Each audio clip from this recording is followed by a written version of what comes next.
Hi ඔයාලට කොහොමද ඔයාලා බබාලා එක්ක මේ වගේ ලස්සන එක්ස්පීරියන්ස් එකක් අරගෙන තියෙනවද බේබි ස්පා ටයිම් එක.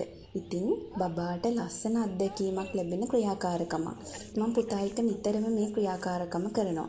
මුලින්ම බේසමට වතුර ටිකක් දාලා සුවඳ ෂැම්පු ටිකක් දාලා පුතාගේ කකුල් දෙක එකට දාලා හිමින් සැරේ සියුම්ව පුතාගේ කකුල් දෙක අතුල්ලනවා. එයාගේ නියපොතු ටිකත් අතුල්ලනවා පොඩි බ්‍රෂ් එකක් අරගෙන.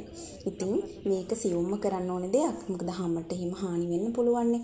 ඒ නිසා යාට රිදෙන්නේ නැති වෙන හිමින් සැරේ තමයි මේක කරන්න ඕනේ. දැන් මම මේක ඉවර වුණාට පස්සේ එයාත් එයාගේ කකුල් දෙක අතොල්ල ගන්නවා.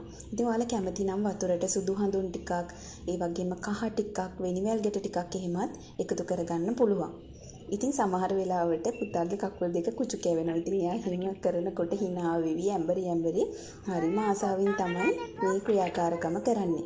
ඉතින් පුතාගේ කකුල් දෙක හේදුවට පස්සේ එයා මගේ කකුල් දෙකත් මේක ඇතුළට දාලා මගේ කකුල් දෙකත් සෝදලා දෙනවා. ඉතින් හරි ජොලි වැඩක් මේක.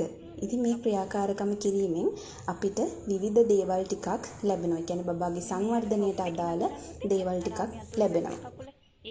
මේ ක්‍රියාකාරකම කිරීමෙන් බබාලගේ රුධිර ගමනාගමනය හොඳින් සිදු වෙනවා. ඒ වගේම බබාලගේ සමෙහි සෞඛ්‍යයටත් මේ ක්‍රියාකාරකම ගොඩක් හොඳයි. ඒ වගේම බබාගේ සංසුන් බව ඇතිවීම නිසා බබාට සුව නිින්දක් ලැබෙනවා. ඒ වගේම දරුවන් සහ දෙමව්පියන් අතර සම්බන්ධතාවය වැඩිවීම, සංවේදනීය වර්ධනය වගේ දේවලුත් මේ ක්‍රියාකාරකමෙන් ලැබෙනවා. ඉතින් බබාලව ස්ක්‍රීන් ටයිම් එකත් එක තියන්නේ නැතුව මේ වගේ ලස්සන අත්දැකීම් වලින් අපිට පුළුවන් එයාලව බිසී කරලා තියාගන්න. ඉතින් ඔයාලත් මේ වගේ ලස්සන එක්ස්පීරියන්ස් එකක් බබාට දීලා බලන්න. ආයෙත් අලුත් වීඩියෝ එකක් අරන් එන්නම්. ඔයාලා හැමෝටම සුබ දවසක් කියලා ආදරෙන් ප්‍රාර්ථනා කරනවා.